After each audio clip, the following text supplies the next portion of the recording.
Olá pessoal, boas-vindas a mais um episódio do Conversa de Classe. E hoje é um episódio especial duplamente.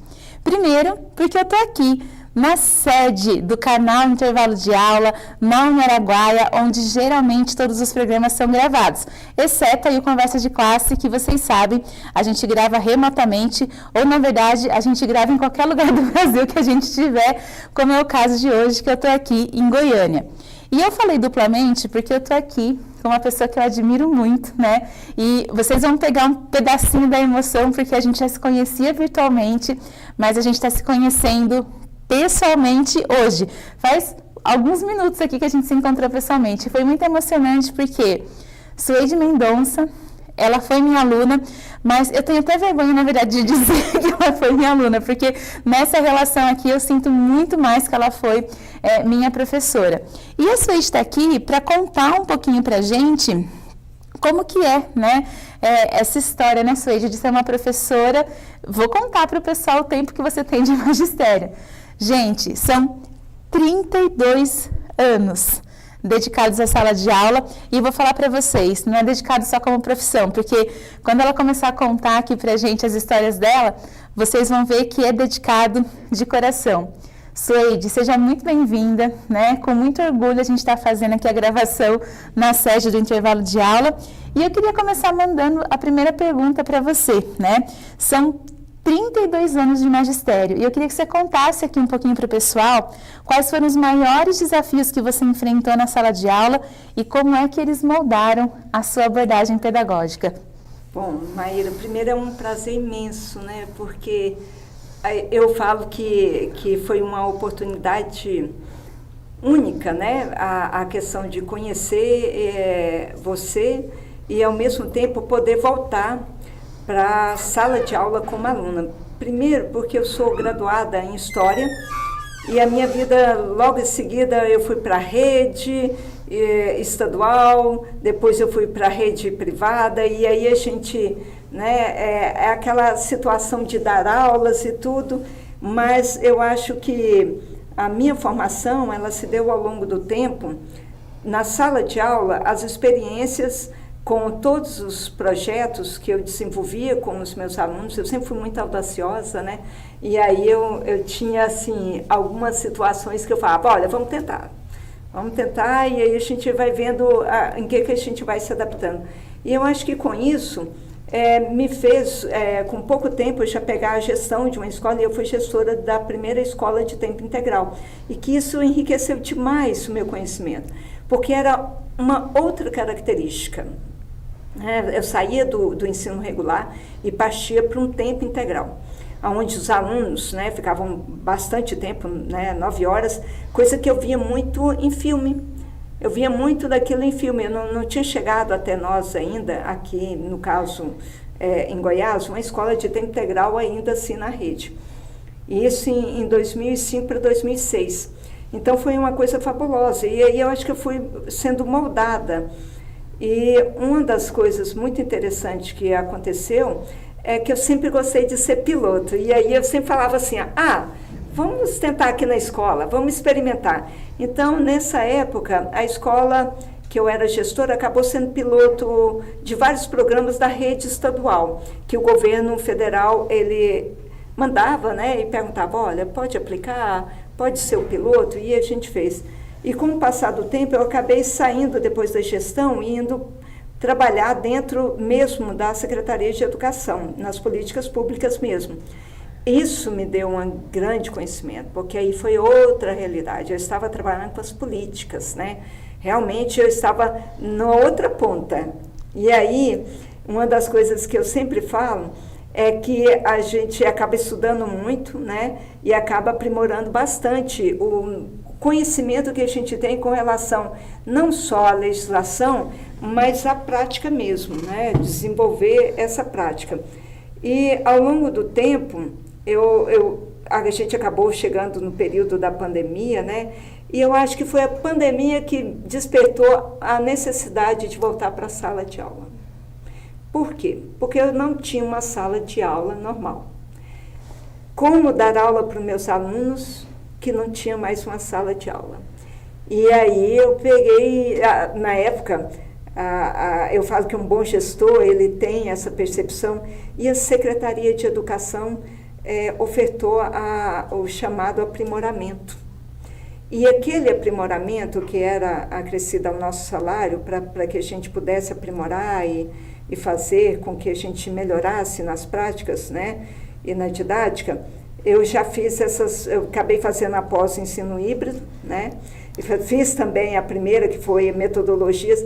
Isso despertou, abriu meu mundo. Porque aí eu vi que tudo era possível. O que eu antes pensava que era EAD, eu descobri que não era EAD, da forma com que eu estava fazendo.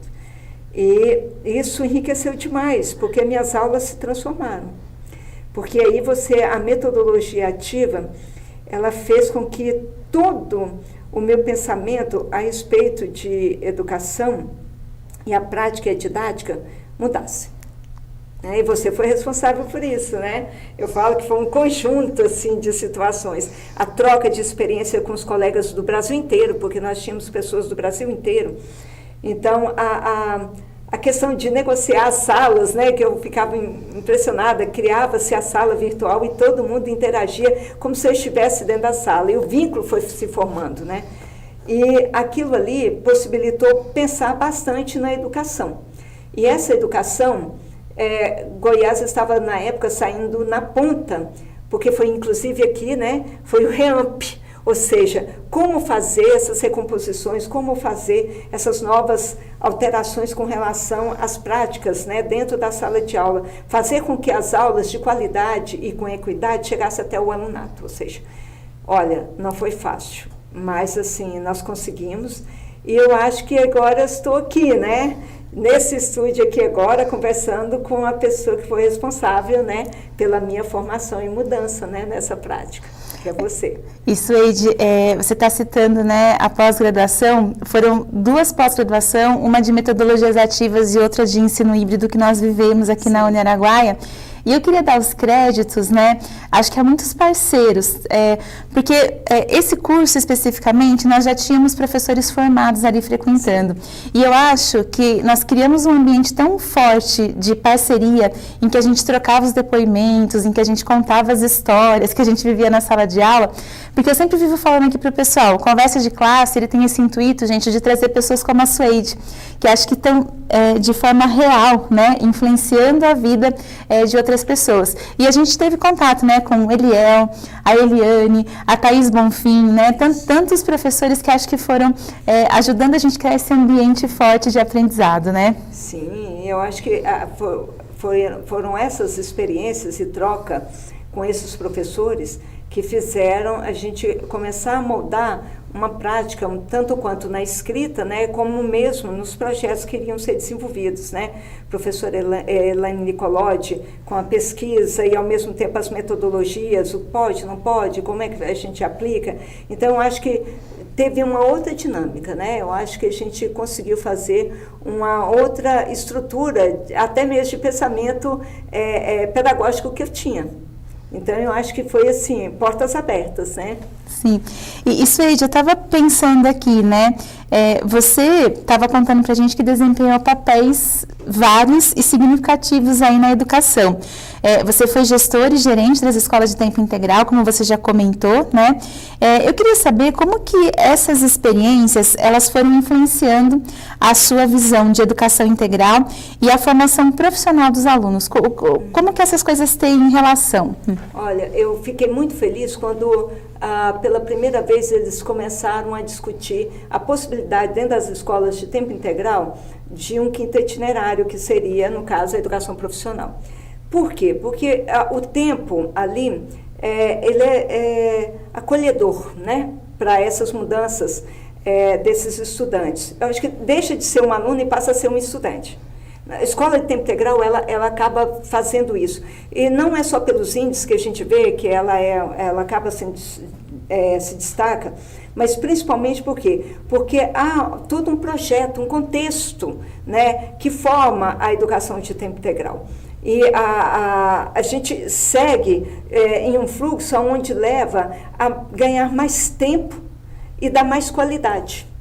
O tempo parcial, ele tem qualidade? Sim, ele tem qualidade. A gente sabe de toda a situação que a gente faz todo um percurso, mas a educação de tempo integral, ela é plena, né? Vamos dizer assim, porque te dá amplitude. Né? Você tem toda ali uma forma de lidar com esses alunados, né? E ao mesmo tempo o professor, por ele ficar em dedicação exclusiva, ele tem um vínculo diferenciado, né? Com a proposta, a prática, né? A sua metodologia, porque o aluno ali ele é protagonista, né? Ele acaba sendo protagonista. E a concepção de método, a formação dele é totalmente, eu falo, diferente. Por quê? Porque ele tem condições. Por isso que hoje eu ando muito feliz, por quê? Porque agora o parcial anda tendo muita coisa também das escolas de tempo integral, ou seja, isso vai facilitar, vai melhorar, né? Porque também a gente sabe que na educação a gente tem que oportunizar o aluno a escolher qualquer uma, né, das ofertas que cabe a ele naquele momento, o que seja a educação profissional, a regular, a parcial, ou a educação em tempo integral, ou a EJA, ele ter condições de escolha, né? Eu advogo muito isso. E, logicamente, que a gente parte também pelo princípio que o aluno, quando ele tem essa formação, ele também, se ele seguir o mundo propedêutico, ele vai ter grandes condições também de pensar e ver o mundo com outro olhar, na escola de tempo integral ou parcial. E, ao mesmo tempo, indo para o lado profissional, ele está mais apto, né? Porque ele teve mais tempo, a carga horária permite, ali dentro, as experiências em laboratórios, isso faz com que molde o aluno de uma outra forma. Né? Seja ela concomitante, seja ela integrada, eu acho que ali o aluno está em perfeito estágio, né, de aprimoramento. Gente, uma aula. Não tem como dizer que não é uma aula. Suede, eu vou lançar uma pergunta aqui. Eu acho, inclusive, que ela é uma pergunta bastante abrangente, no sentido de que a gente pode ter várias respostas, mas eu acho que a sua resposta, nesse sentido, é muito primorosa, né? É uma resposta que a gente pode colocar aqui no bolso, né, para a gente levar para a vida. Você esteve envolvido em vários fóruns de educação e, consequentemente, a política educacional é algo que permeia aí a sua carreira, a sua fala. Inclusive, quando eu precisava de alguém que falasse sobre isso, era aqui na Suede que eu corria para poder aprender com ela. Eu queria saber, na sua opinião, quais são as políticas mais urgentes para melhorar a qualidade da educação pública no Brasil? Olha, eu acredito muito que a educação pública no Brasil ela está conseguindo o seu caminho.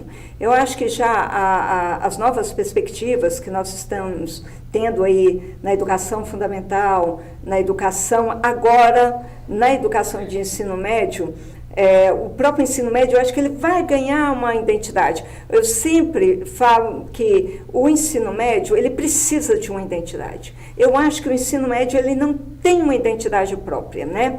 E eu acho que agora nós estamos aí em plena mudança, né? Esperando as mudanças que vão acontecer, com rumos que o próprio ensino médio, né, vai tomar. Então, eu espero que essas mudanças possam chegar e proporcionar ao alunado uma condição melhor e que dê identidade a esse ensino médio. É necessário bastante que ele, principalmente, ele ganhe na forma pedagógica, didática, mas ao mesmo tempo que dê condições a ele de escolhas.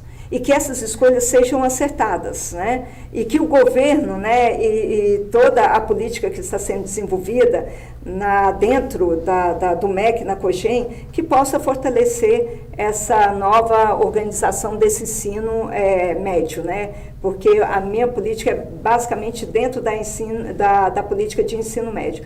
Então, eu espero bastante que a gente consiga, né, que consigamos agora conseguir ter aí uma identidade, né, que a gente possa ter uma identidade desse ensino médio, né, e ao mesmo tempo eu acho que a própria questão de estar envolvida nos fóruns e discutindo, e uma das situações aí que a gente vê bastante é porque nós estamos encerrando agora um decênio que é do Plano Nacional de Educação e o projeto que está aí para ser aprovado de um novo Plano Nacional de Educação para 2024 a 34, que nos dê condições de realmente melhorar as metas, que essas metas e estratégias sejam cumpridas, né? Pelo menos que a gente aproxime a conclusão delas. Não fique tão distante como a gente ficou nesse período desse decênio que nós estamos aí encerrando, né? E lembrando, né, Suede, é claro que a gente sempre vai defender e reforçar que a educação básica como um todo ela é importante, né? Mas eu também falo que esse olhar cuidadoso para o ensino médio, ele tem um grau de importância maior porque eles são o futuro imediato, né? Daqui 5 anos, daqui 6 anos, daqui 10 anos, são eles que vão estar ali no mercado de trabalho, são eles que vão estar girando essa roda. Eu até brinco com os meus alunos do ensino médio, que eu estou mais perto de sair da roda, né, do que como eles que agora vão entrar. E não que a gente não tenha que olhar como um todo, né? Mas acho que esse olhar que você diz cuidadoso, né, para esse futuro que está tão próximo, ele realmente é importante. E aí, pensando nesse sentido, né, a gente viveu uma transformação grande no mundo, principalmente no que diz respeito ao uso da tecnologia na educação. E você, né, para frente, estudiosa, super sabida, foi lá estudar ensino híbrido, né? Foi estudar metodologias ativas até para entender um pouco melhor esse cenário. Que inovações que você acha que são fundamentais para o ensino contemporâneo? O que você acha que não pode faltar agora na escola? Olha, professora, a pandemia ela nos trouxe determinadas realidades que já deviam estar acontecendo pela LDB, que era a questão dos 20%, que nunca a gente cumpriu e sempre levava. E, de repente, de março, né? Eu costumo dizer que a gente saiu no final de semana e não voltou para a sala de aula. E, de repente, o que você nunca tinha produzido com relação a usar o ensino, né, online ou à distância, e, de repente, fez valer. E eu acho que, no cenário de hoje, não tem mais volta. Hoje ela veio para ficar, todas as pessoas viram que é possível, que nós podemos realmente utilizá-las, fazer com que ela melhore a qualidade, né, os índices, porque a gente consegue chegar a locais que a gente antes não chegava como professor na forma presencial. E, de repente, agora a gente tem condições de chegar ali. Então, eu falo que esse momento é um momento para que realmente os estados, eles começam a ter uma visão em relação à tecnologia mais ampliada e que dê subsídios e condições aos professores também de usar. Não basta só falar, use, mas as ferramentas são importantes, né?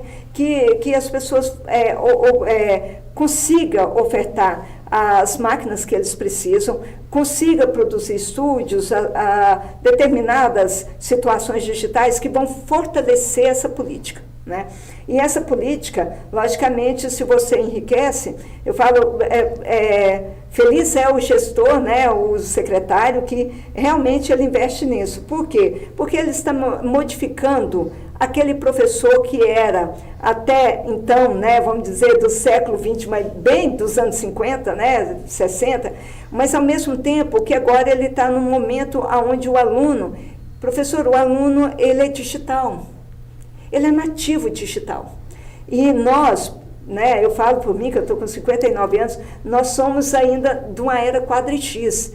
Há uma necessidade muito grande de uma interação entre as universidades que são responsáveis pela formação desses professores, dessa licenciatura, em consonância com as secretarias que estão ali, né, com toda a bagagem, aprimorando e levando. Então, o que eu vejo muito? Você sai dali uma gama de professores da licenciatura e quando chega para fazer um trabalho, seja na rede privada ou na rede pública, ele vem com uma visão que não é tão bem a que o pessoal espera. E, de repente, tem que mudar todo um contexto, porque hoje o contexto é outro.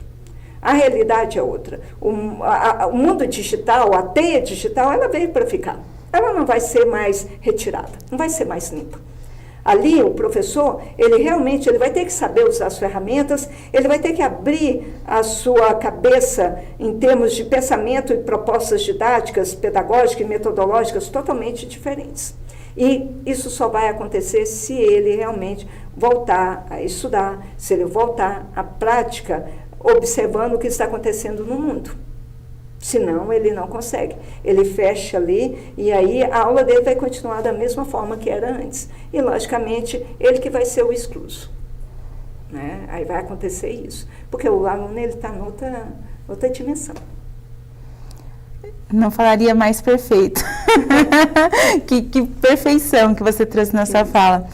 Suede, professora Suede, né, muito obrigada por conceder a entrevista aqui para o Conversa de Classe. Eu acho que não poderia ter sido mais especial poder te receber aqui no espaço, né, da onde saiu toda a ideia, todo o começo desse programa.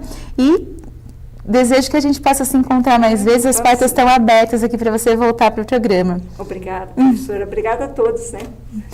E, pessoal, a gente se vê no próximo Conversa de Classe. Até mais!